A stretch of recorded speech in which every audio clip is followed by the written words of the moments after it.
Transmitiendo desde la Ciudad de México, Urus Radio, una estación para compartir.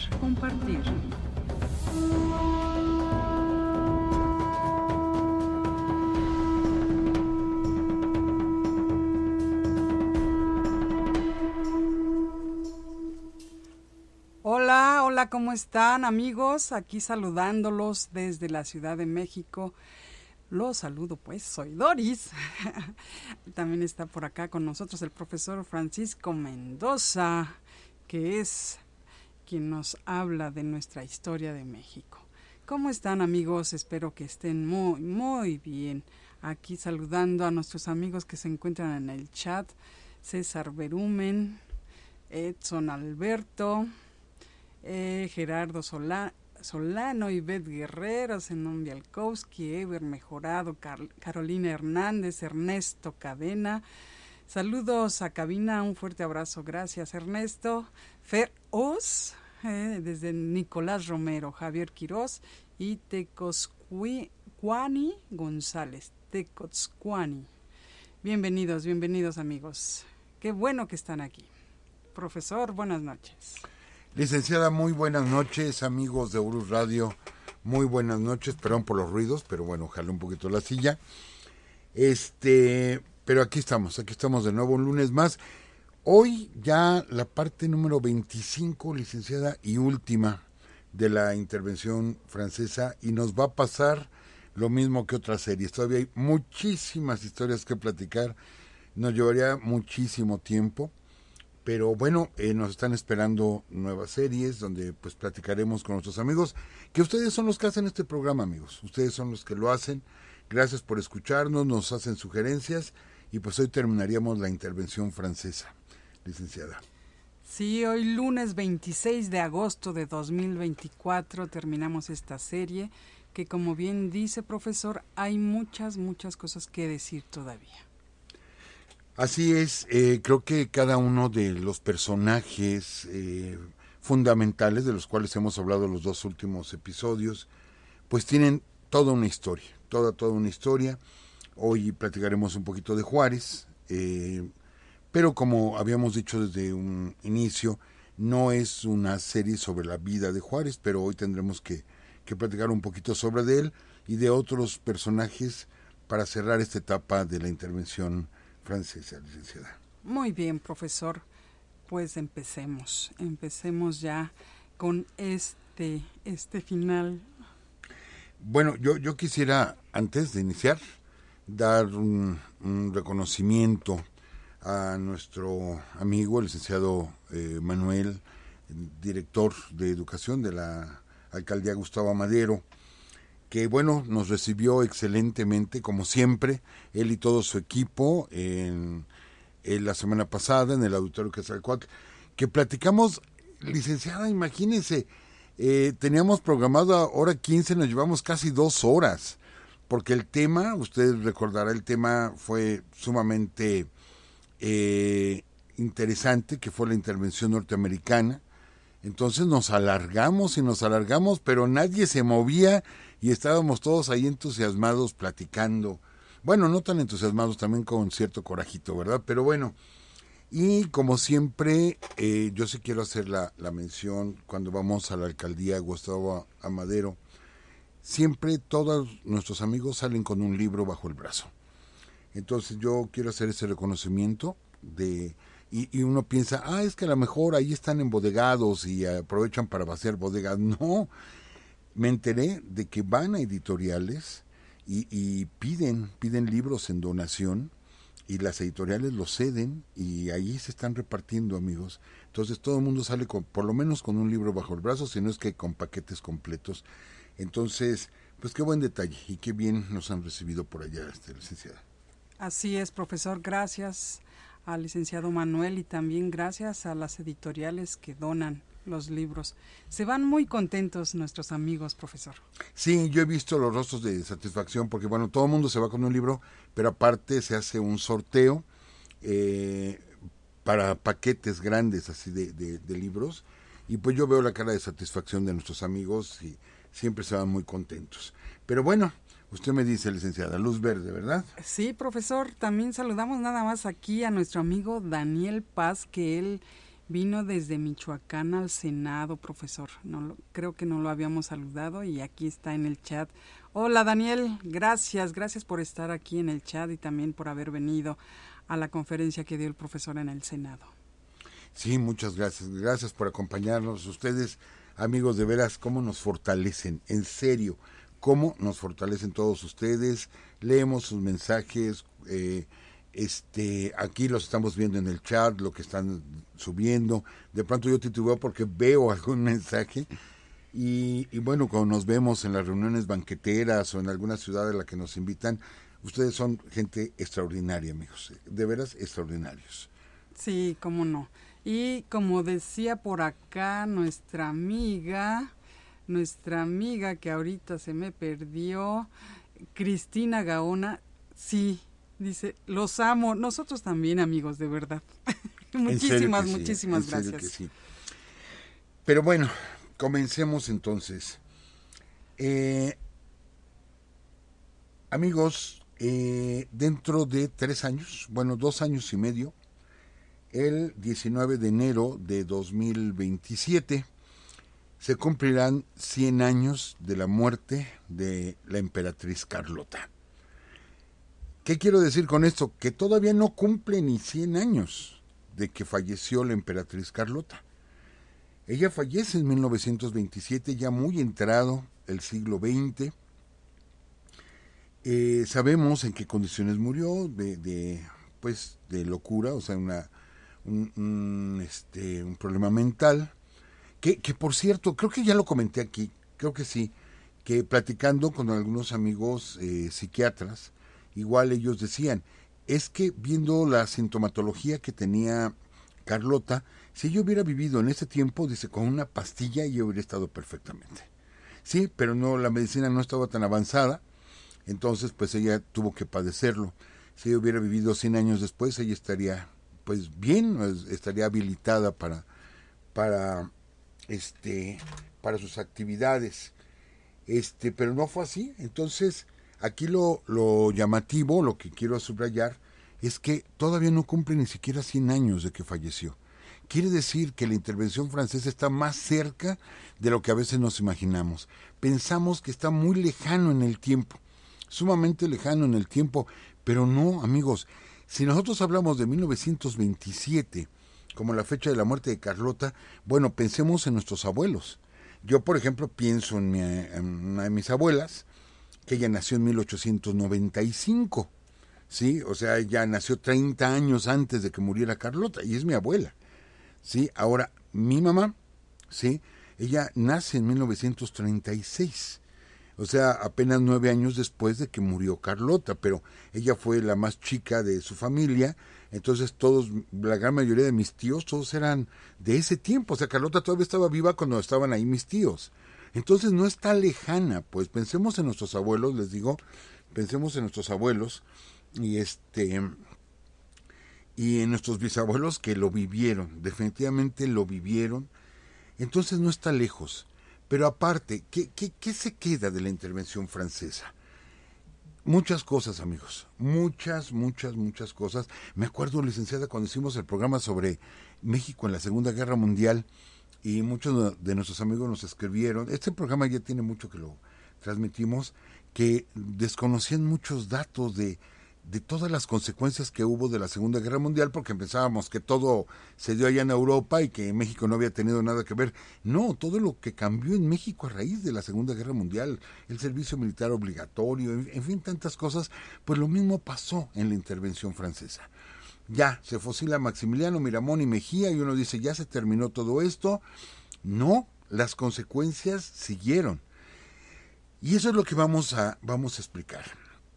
Amigos, no podemos negar que la intervención francesa fue una continuación de la guerra de reforma por parte de los imperialistas mexicanos o el grupo conservador mexicano.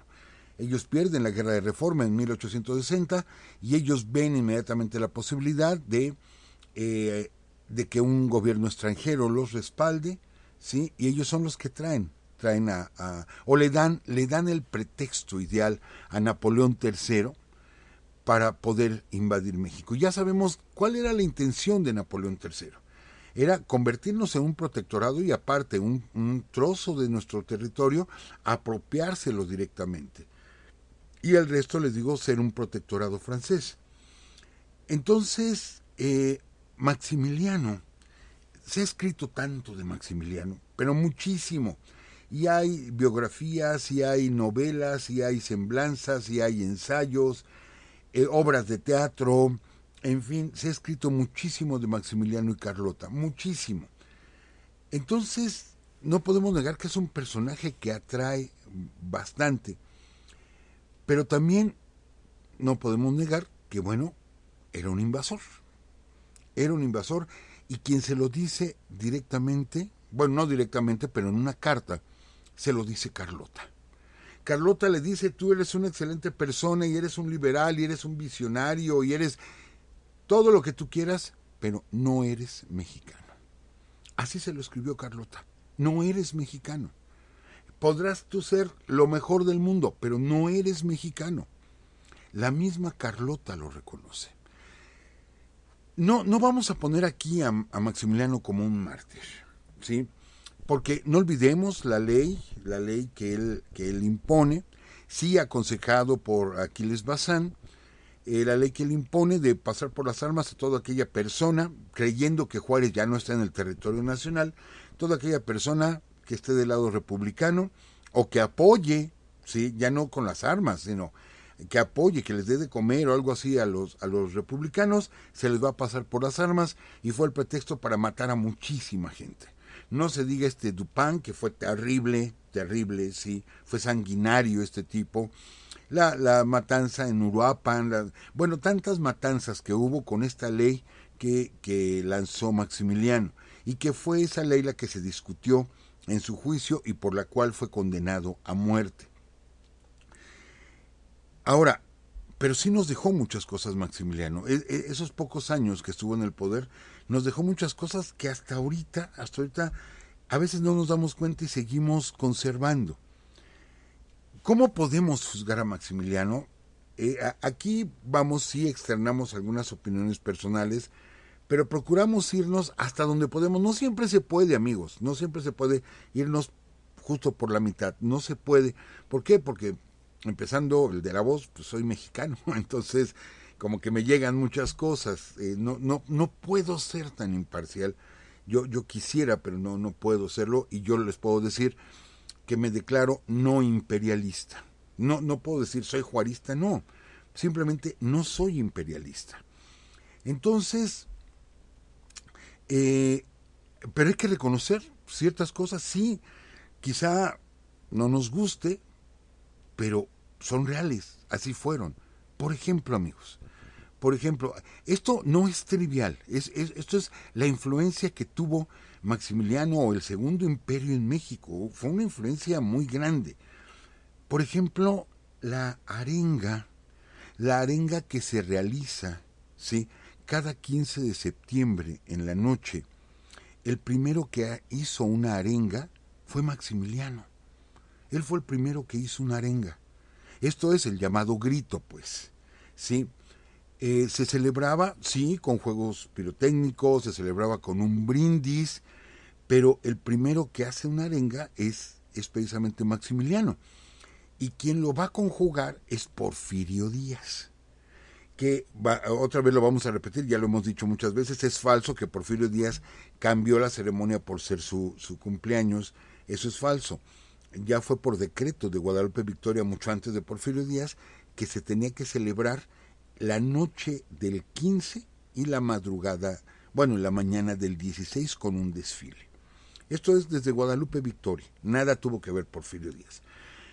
Pero que lo aprovechó Porfirio Díaz porque él había nacido un 15 de septiembre, sí lo aprovechó, y él es el que manda traer la campana de Dolores, y ya hace la mezcla Porfirio Díaz de una arenga y tocar la campana, que vive hasta nuestros días. Pero la arenga, el primero que la hace es Maximiliano.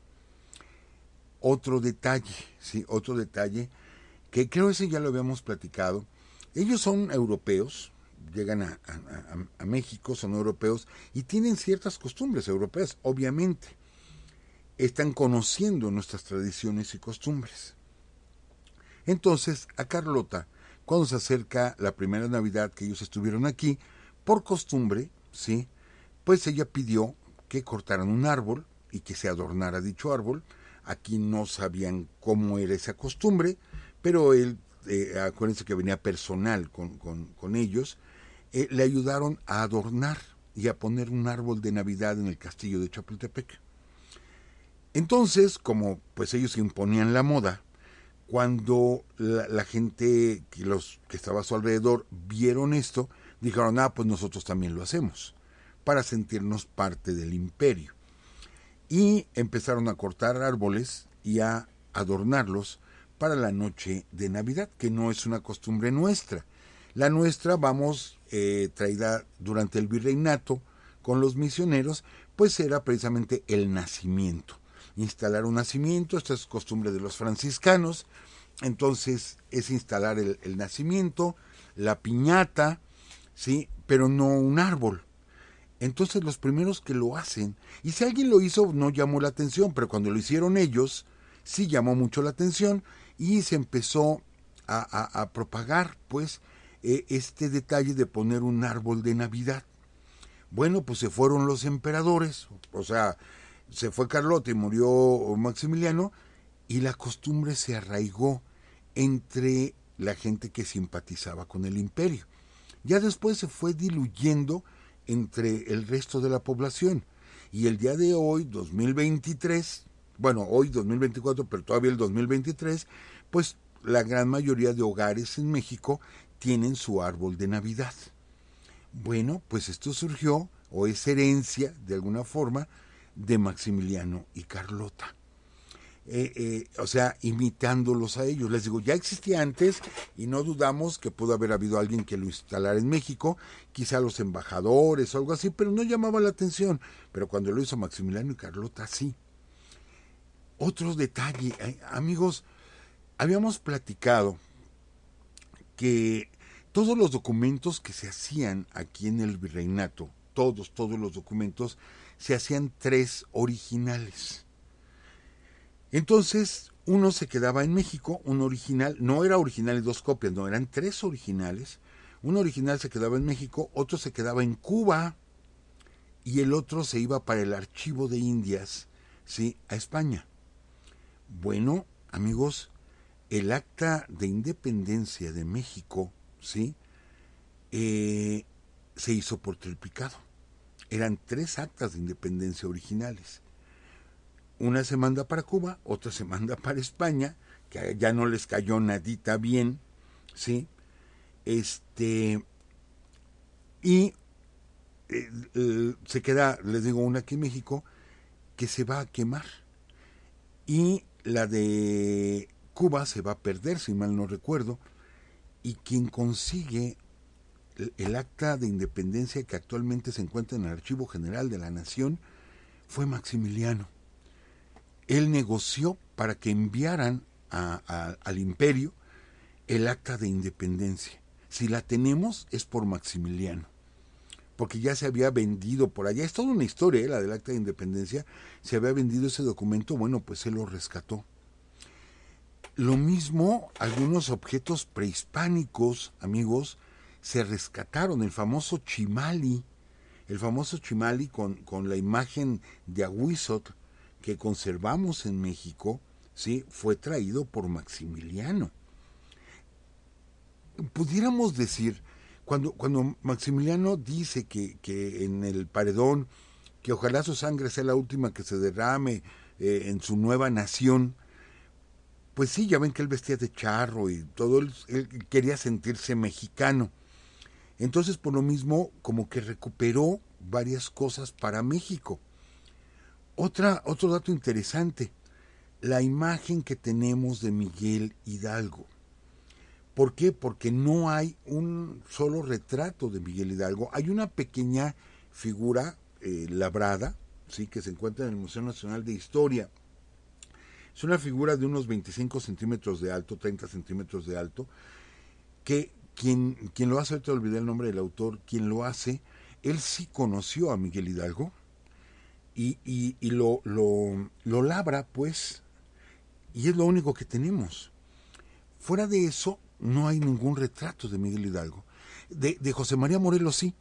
Es más, esa típica imagen de Morelos con su traje militar, con esa casaca militar, solo la usó esa casaca para el retrato y se lo hicieron en Oaxaca, pero sí posó, o sea, el pintor sí lo tenía ahí enfrente, pero a Hidalgo no. Entonces cuando Maximiliano estuvo aquí en México, preguntó sobre el padre de la patria. Le dijeron, no, pues don Miguel Hidalgo. Bueno, enséñenmelo, pues es que no hay ningún retrato. Y él es el que busca, ¿sí?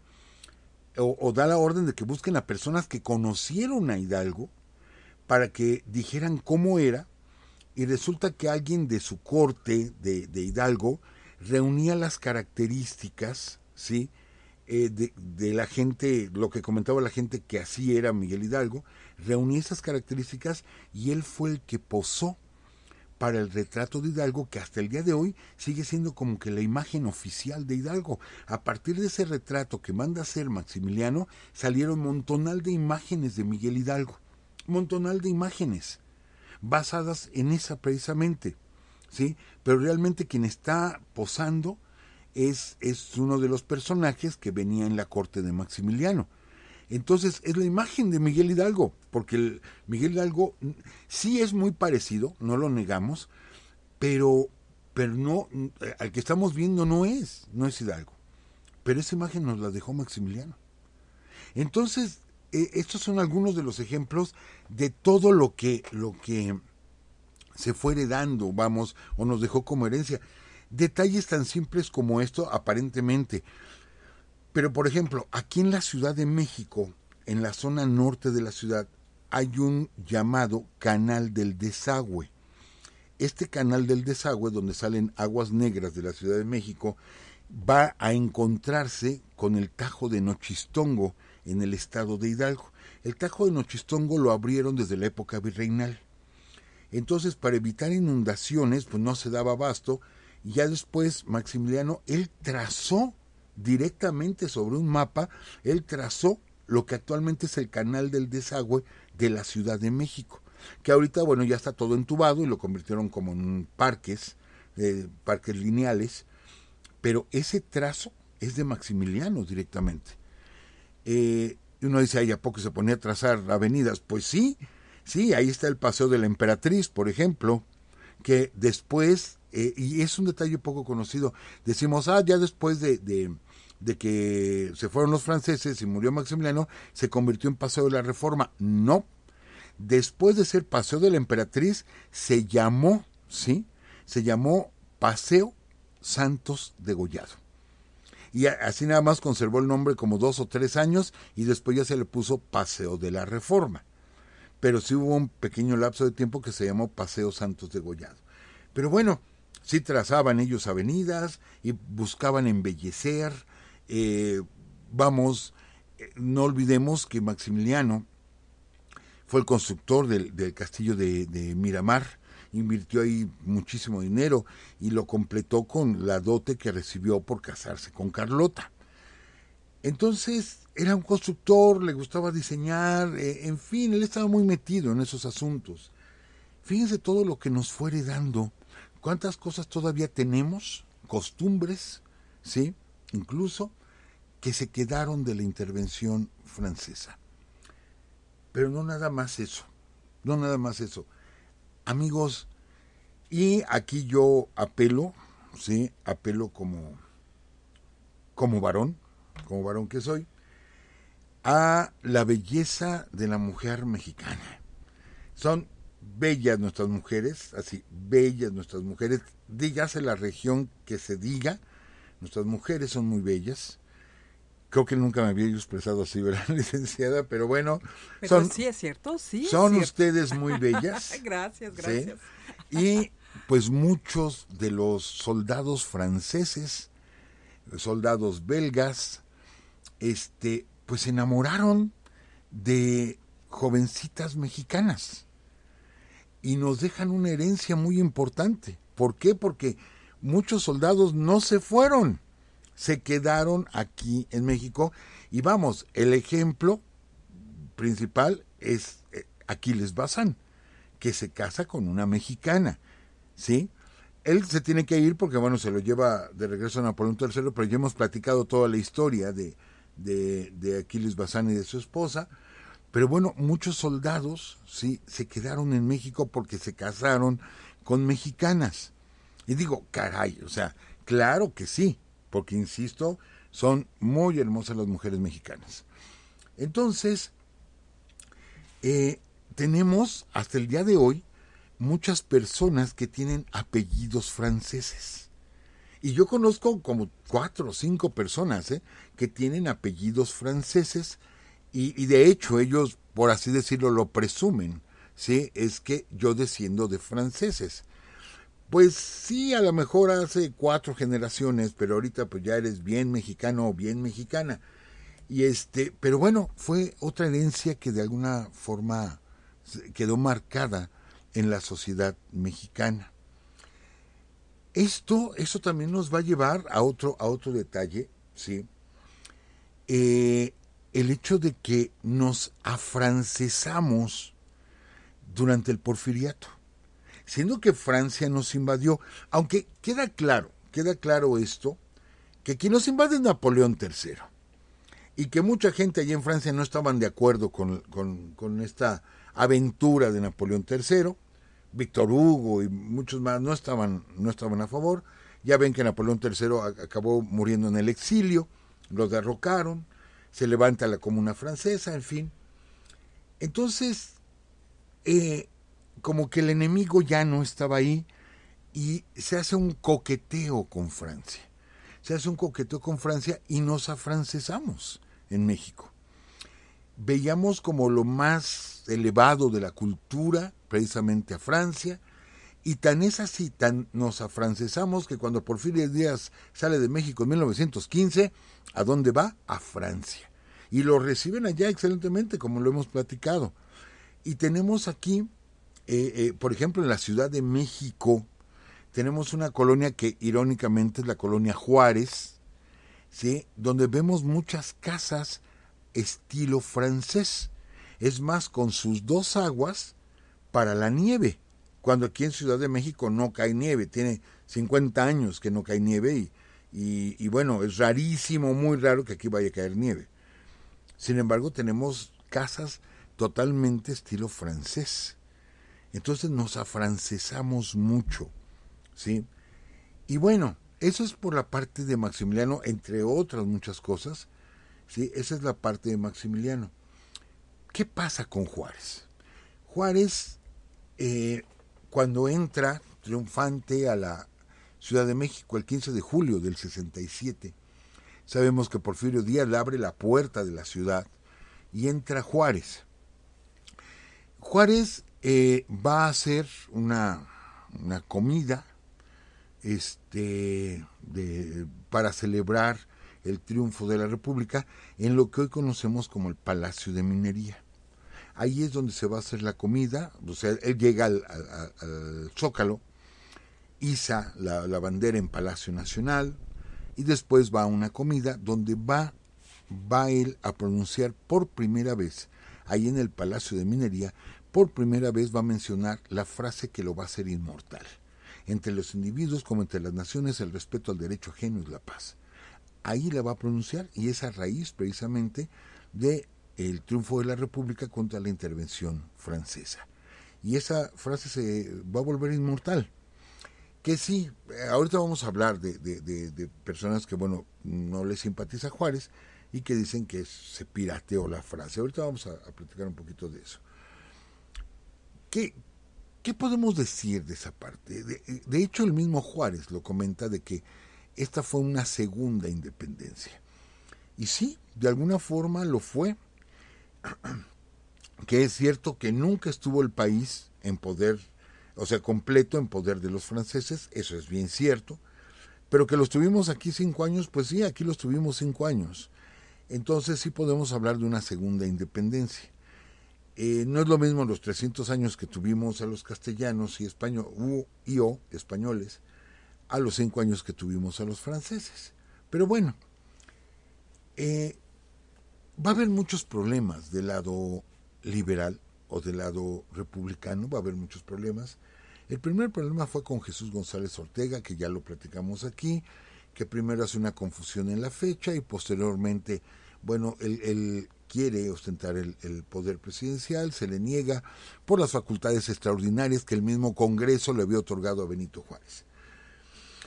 Juárez se sostiene, eso es indudable, Juárez se sostiene. Hay personas que dicen, es que Juárez salió huyendo. No, no salió huyendo. ¿Qué podríamos decir de los rusos contra Napoleón? ¿Sí? Y contra los alemanes en la Segunda Guerra Mundial. ¿Iban huyendo los rusos? No. El repliegue era un repliegue estratégico. Y eso fue lo que acabó a Napoleón y lo que acabó a Hitler. El repliegue estratégico que hace, ¿no? ¿Qué podemos decir de Rommel, por ejemplo, en la batalla del Alamein? Es un repliegue totalmente estratégico.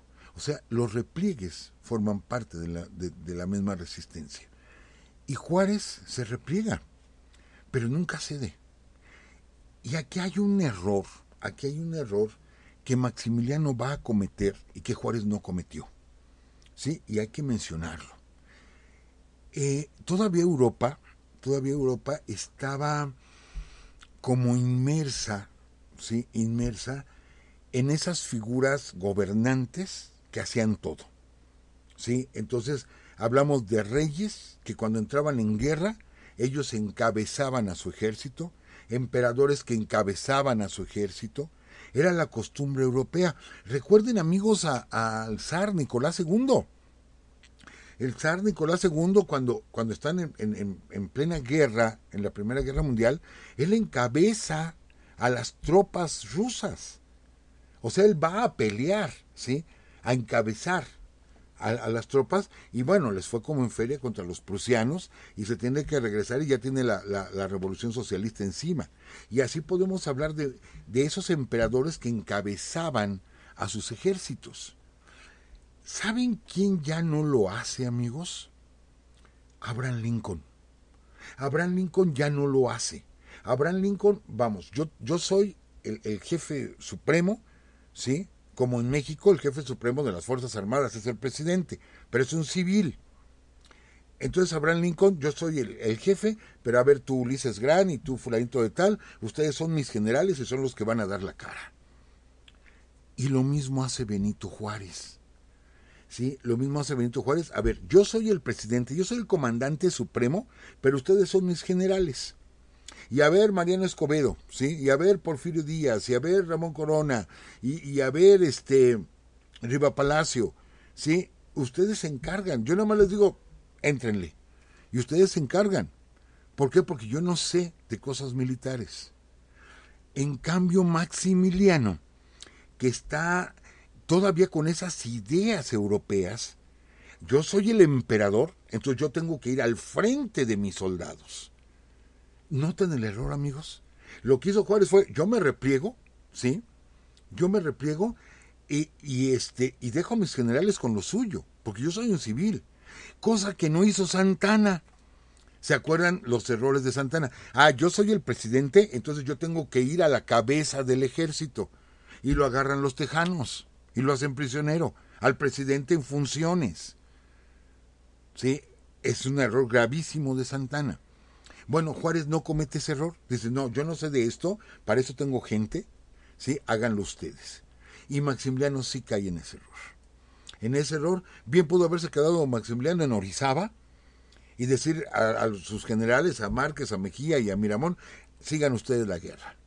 Pero no, él agarra y dice, yo soy el comandante supremo, por lo tanto, no nos defendemos en Ciudad de México y nos vamos a Querétaro. Pero, señor emperador o don emperador, no sé cómo le decían, su excelencia, no sé, ¿cómo nos vamos a ir a meter a Querétaro? Sí, nos vamos a ir a meter a Querétaro, porque yo soy el que mando aquí. Y se metieron a Querétaro, ¿sí? Y, bueno, ya sabemos cómo terminó la historia. Notamos la diferencia. Y les digo, es que era la costumbre europea. Así, todos encabezaban a sus ejércitos. Napoleón III encabezó sus ejércitos, lo hicieron prisionero. Lo hicieron prisionero a Napoleón III, porque él estaba ya en la línea de fuego. Entonces, son pequeños detalles, pero bueno, cuando regresa Juárez a la Ciudad de México, él tenía las facultades extraordinarias que le había otorgado el Congreso, pero bueno, ya se terminó la intervención y ahora ¿qué va a pasar? Bueno, pues ahora vamos a hacer elecciones. Vamos a hacer elecciones y fíjense bien, amigos, vamos a modificar la Constitución y aquí es algo muy importante. Sostuvimos a la República, entonces vamos, ¿cómo podemos decirlo? ¿Apuntalar? Sería, yo creo que, pues sí, vamos a apuntalar o vamos a fortalecer la República, ¿sí?, que ahora tenemos. Vamos a fortalecerla. Entonces, llama Benito Juárez a un plebiscito popular. Sí, yo sé, no todos podían participar en un plebiscito porque no sabían leer y escribir, solamente ciertas personas que tenían ciertos requisitos, que cumplían ciertos requisitos, podían participar en el plebiscito, pero se hizo un plebiscito. ¿Qué va a resultar de esto? ¿Sí? Fíjense bien, ya había desaparecido de México la Cámara de Senadores. Entonces, con este plebiscito, pregunta Juárez al pueblo, ¿sí?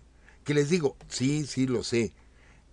O sea, era minoría los que votaban, los que tenían estos requisitos, no era todo el pueblo como ahorita se hace. Pero bueno, estas personas a las que se les aplica este plebiscito están de acuerdo en que se divide el poder en dos cámaras. Sí, en Estados Unidos hay dos cámaras, en Alemania, en Francia, etcétera, hay dos cámaras en todas partes. Pero estamos hablando del segundo tercio del siglo XIX. No todos tenían dos cámaras. ¿Es un avance en la política mexicana? Sí, es un gran avance. Pero también es una forma de mantener el control. ¿Por qué? Porque con esto, si los diputados están en mi contra, me gano al Senado. Si el Senado está en mi contra, me gano a los diputados. Yo lo sé. O sea, sí, es obvio que esto es para tener un mayor control del Congreso, pero aparte la característica de la Cámara de Senadores es que representa a cada estado. Amigos, los diputados representan un distrito electoral. ¿Sí? Un distrito electoral. Los senadores representan a todo un estado. Entonces, si yo tengo un problema con tal o cual estado, como estaba sucediendo en ese tiempo, y recuerden que durante la intervención norteamericana de 19 estados que teníamos, solo 9 enviaron refuerzos a la Ciudad de México contra la intervención norteamericana y 10 se mantuvieron al margen. Así, 10 dijeron, nos declaramos neutrales y no le entramos. No había control sobre los estados. Es cierto, la Constitución dice son libres y soberanos, pero al tener a los senadores aquí, que representan a cada estado, tengo un control sobre los estados. Suena medio turbio esto, bueno, no turbio, suena fuerte. Entonces estamos hablando de que alguien está como controlando todo absolutamente. Sí. ¿Sí? Entonces aquí los tengo. Y por eso tengo un presidente de la Cámara de Senadores, un presidente de la Cámara de Diputados, que es el poder legislativo, y con esto tengo un control sobre todos los estados y sobre todos los distritos electorales. Estas modificaciones las hace Juárez, modificaciones que nos llegan hasta el 2024. Otro, por ejemplo, ¿sí? El que se vea obligado, uno dice, nada más contra diputados y senadores para tenerlos controlados. No, también el mismo presidente se autocontroló, por así decirlo. Son leyes que inmediatamente que regresó Juárez comenzó a impulsar para fortalecer a la República. Por ejemplo, les digo, el informe de gobierno.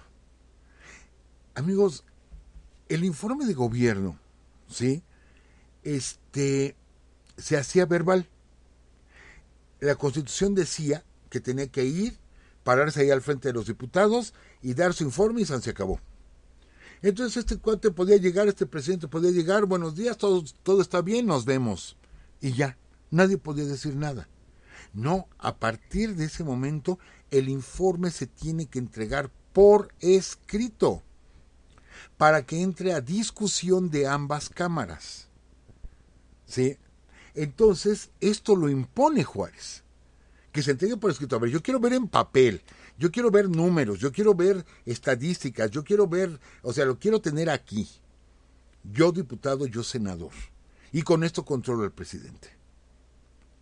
Entonces, yo sé que esto de pronto se hizo al paso de los años un ritual para halagar al presidente. Entonces los presidentes en turno iban a la Cámara de Diputados que estaba en pleno junto con los senadores, gobernadores, etcétera, etcétera, te llenaban toda la Cámara y llegaban al informe presidencial que cuántas veces, no lo voy a negar amigos, cuántas veces decíamos no puede haber nada más aburrido que un informe presidencial, ¿sí?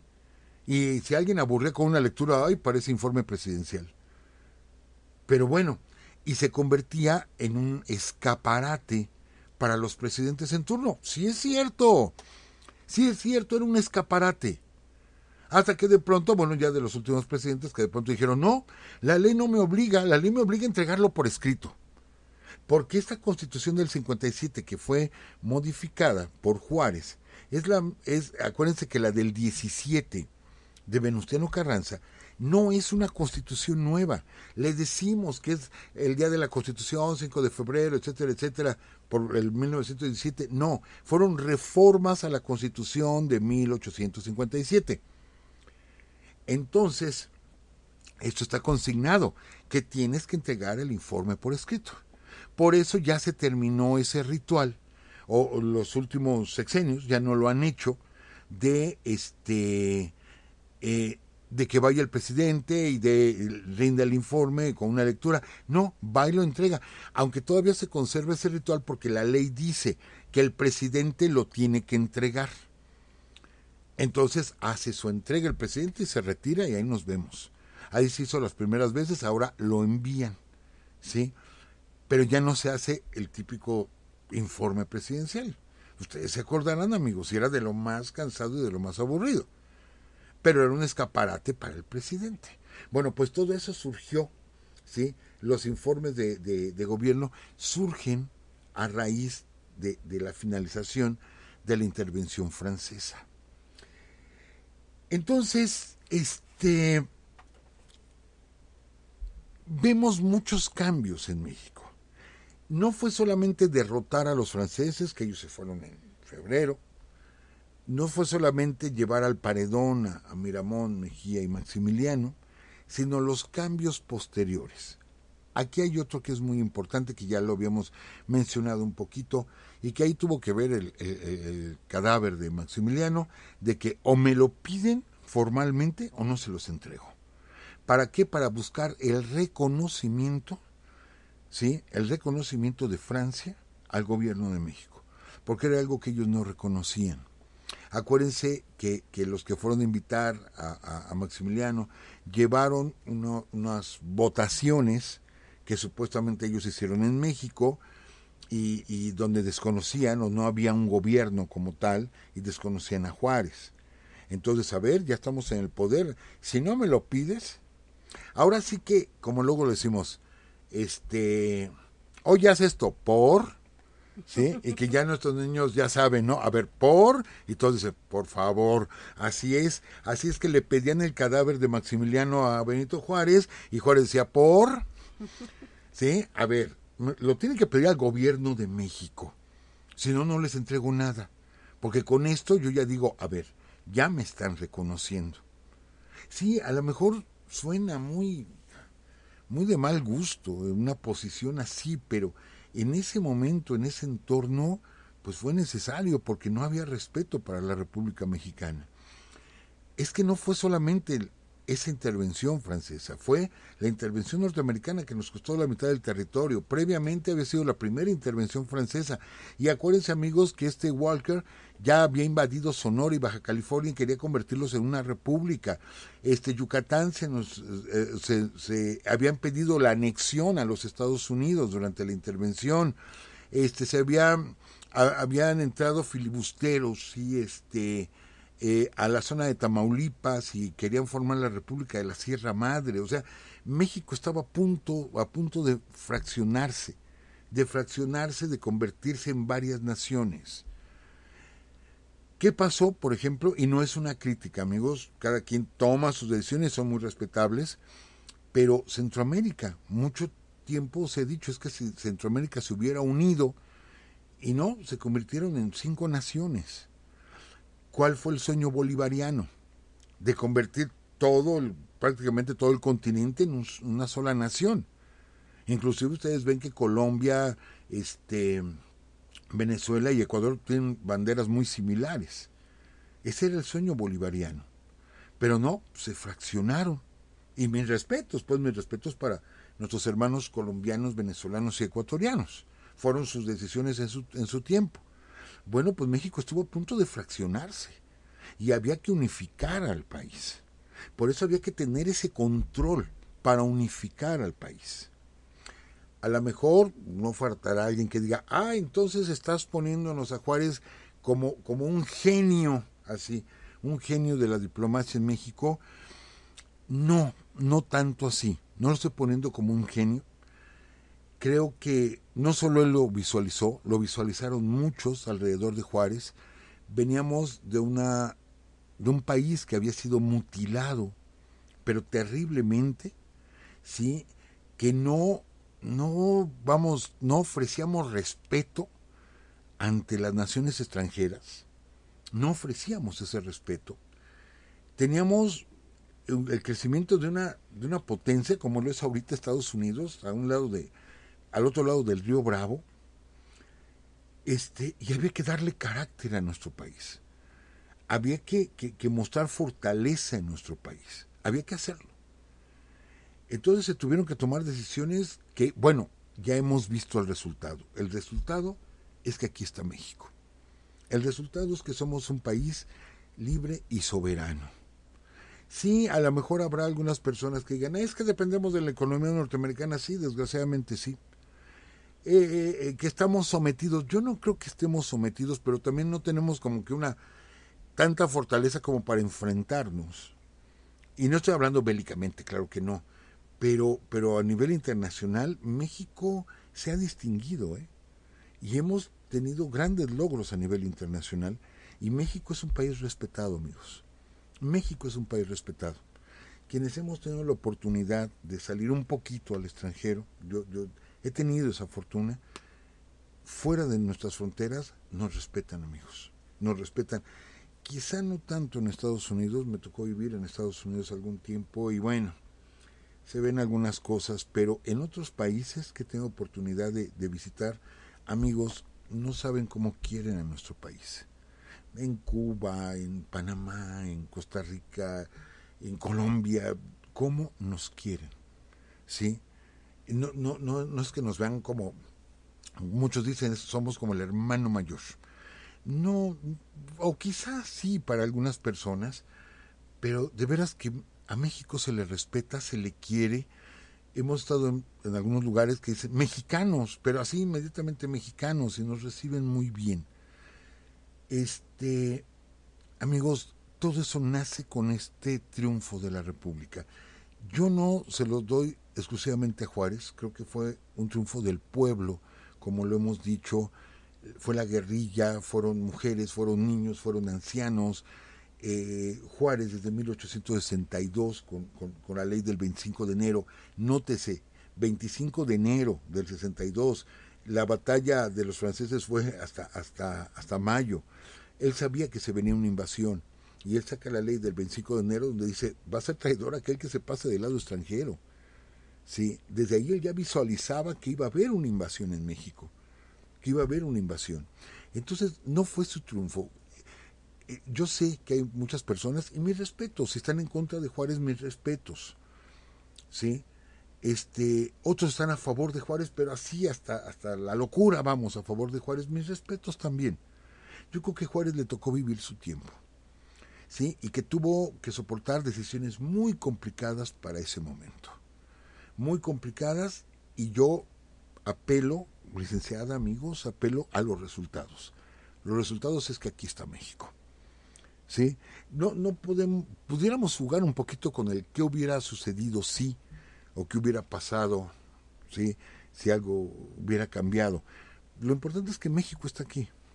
A lo mejor no estamos muy contentos con los gobiernos que hemos tenido, no sé, pero sigue siendo nuestro país, ¿sí? Sigue dándonos, porque México nos sigue dando muchísimo a todos nosotros. Somos un país muy rico. México es un país que se respeta y que simpatiza con todas las naciones. Tenemos como norma, ¿sí?, el asilo, por ejemplo, y sabemos que aquí estuvo Fidel Castro, y aquí estuvo Trotsky, aquí estuvo José Martí, aquí estuvieron, o sea, México se ha distinguido por ser un país amigable, hospitalario, y tuvimos aquí a los refugiados españoles, y tuvimos, bueno, a cuánta gente. México se ha distinguido. Este carácter de México se gana, ¿sí?, con el triunfo contra la intervención. Ahí es donde se gana. ¿Por qué? Porque la idea era que éramos una bola de salvajes. Un grupo de salvajes, se fueron los españoles y nos estábamos haciendo pedazos, que sí es cierto que nos estábamos haciendo pedazos entre nosotros, guerra tras guerra, tras guerra, tras guerra, entre nosotros, golpes de Estado y cuartelazos, etcétera. Pero bueno, México se empieza a consolidar con ese triunfo, ¿sí? Que sería difícil, sí, porque después se nos vino el plan de Tuxtepec, el plan de la Noria, y Porfirio Díaz peleando por la presidencia. Luego llega Díaz, se perpetúa en el poder, un gran personaje durante la intervención, y se perpetúa en el poder y nos lleva a una revolución. Sí, muy cierto, no ha sido fácil, amigos, no ha sido fácil, pero ese triunfo de la República nos dio el país que ahora tenemos. Entonces, qué bueno, y gracias a todos aquellos que pelearon, estén donde estén, que dieron su vida, ¿sí?, por pelear contra la intervención. Pues gracias a nuestros antepasados, que aquí estamos, licenciada, hablando y recordándolos a todos ellos. Sí, profesor, gracias a esos grandes hombres y mujeres que han luchado por nuestra patria. Muchísimas gracias también a todos ustedes, amigos, que han estado en esta serie escuchando al profesor Francisco con la segunda intervención francesa. Y en 25 episodios terminamos, profesor. Iban a ser 12, licenciada. Nos aventamos 25. Pues gracias, de verdad, muchísimas gracias.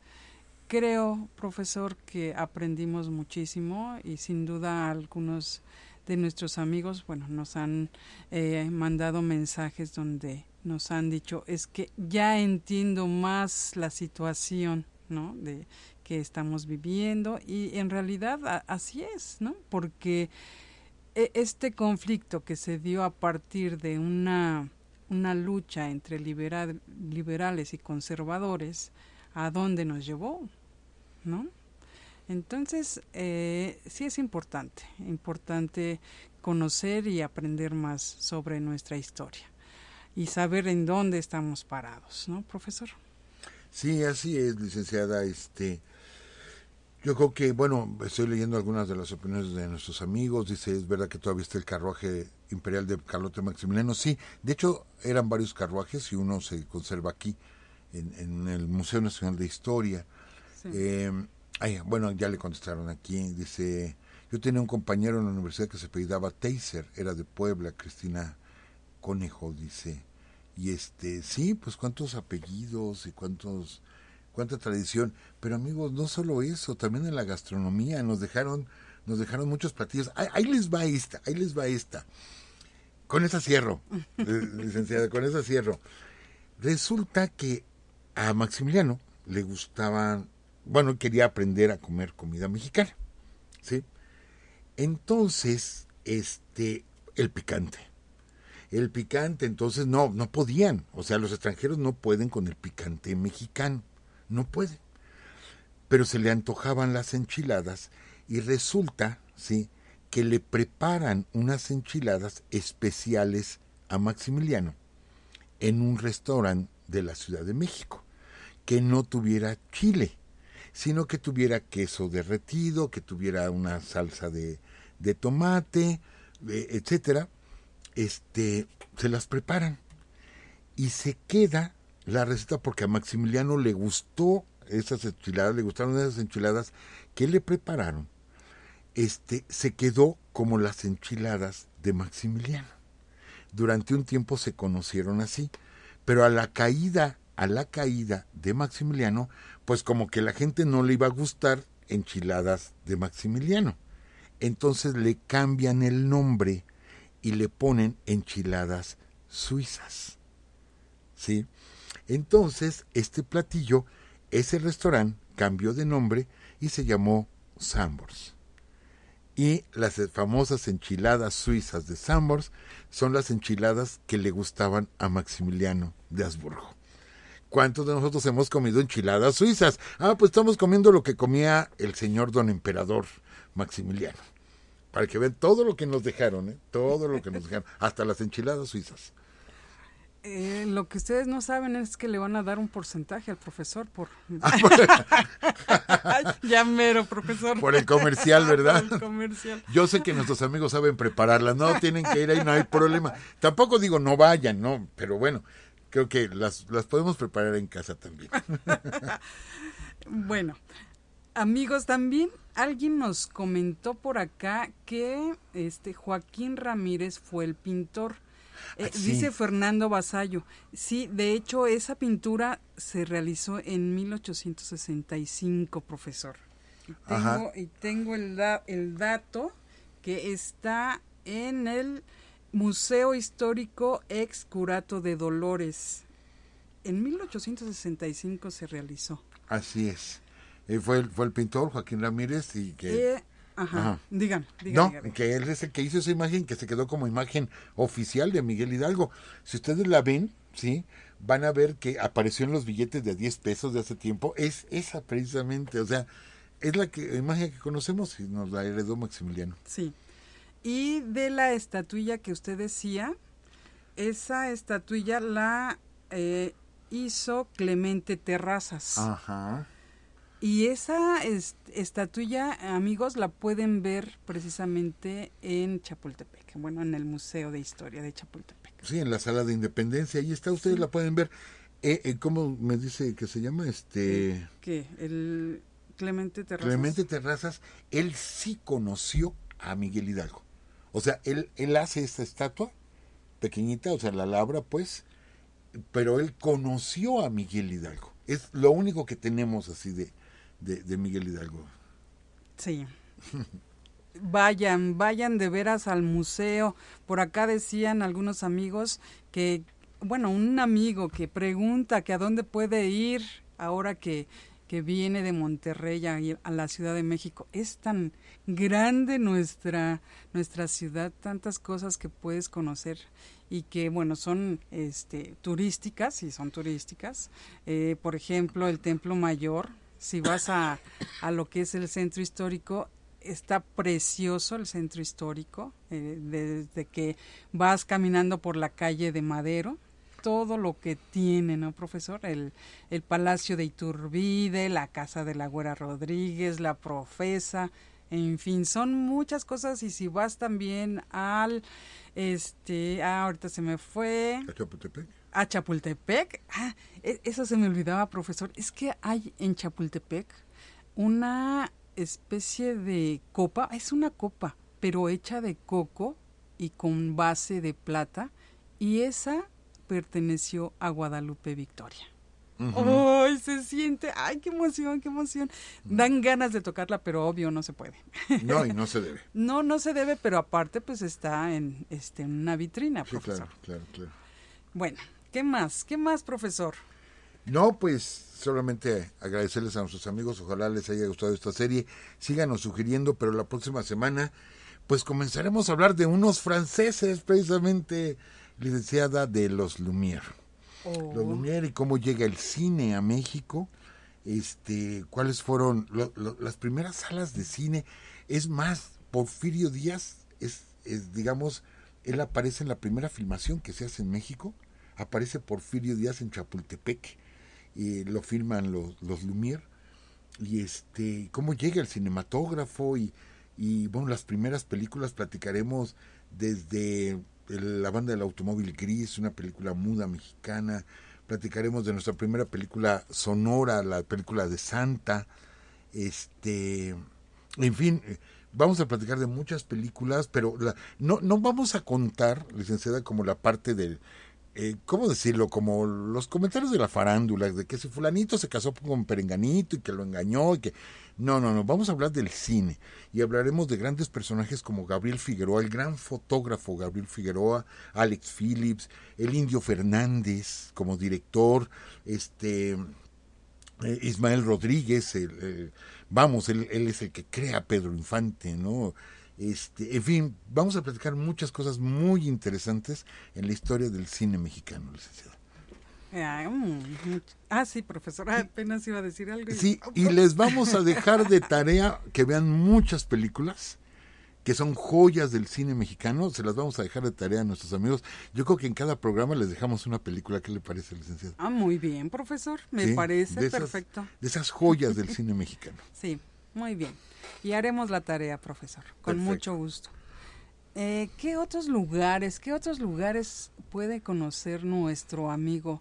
Yo acabo de ir al Munales, el Museo Nacional de Arte, que está precioso. Igual puedes visitarlo, ahí está a un lado también el Museo del Telégrafo. Todo lo que es la calle de Tacuba, la calle de Madero, puedes conocer muchísimas cosas. Ahí ya en la calle de Madero está la estatua que de Pancho Villa, ¿no? De Pancho Villa. Uh-huh. ¿Qué más? En el museo que les decía, en el Munal, está ahorita una exposición de ángeles y están exponiendo está la cabeza del ángel que se cayó en el temblor de 1957. Así es, sí, ahí está la cabeza del ángel. Sí, bueno, hay muchas cosas. Otro que puedes irte también a la calle de Guatemala y vas a encontrar la Casa de Cultura España, Cultural uh-huh. España. Y ahí también hay unos vestigios arqueológicos. Es un museo de sitio. Y ahí pueden encontrar, es precioso lo que van a encontrar ahí, así que pueden ir, amigos, visítenlo.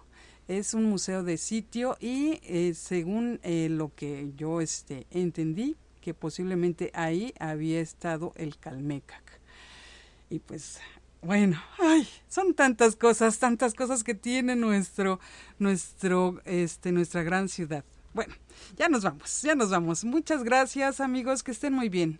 Nos vamos y los esperamos por acá el próximo lunes, ya saben, a las 10 de la noche, aquí en www.spreaker.com/Urus Radio. Y otra cosa, también pueden escucharnos en todas las plataformas que ya son conocidas, bueno, no en todas, casi en todas.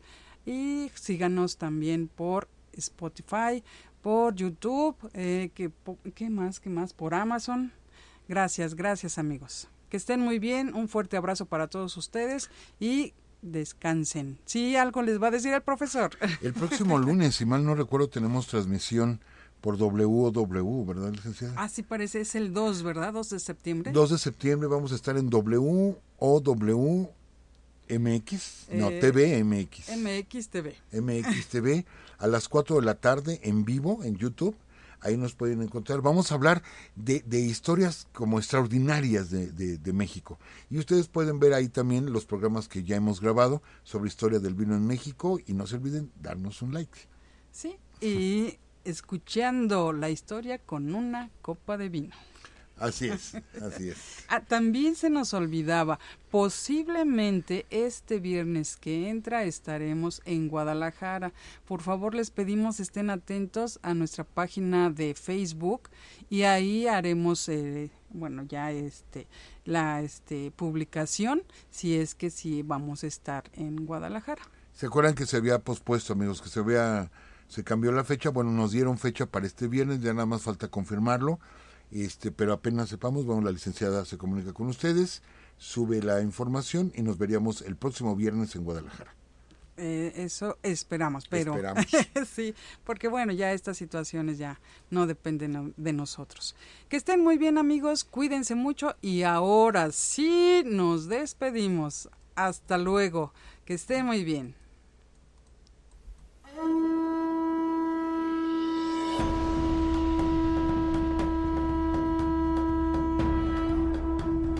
Esta fue una transmisión más de Urus Radio.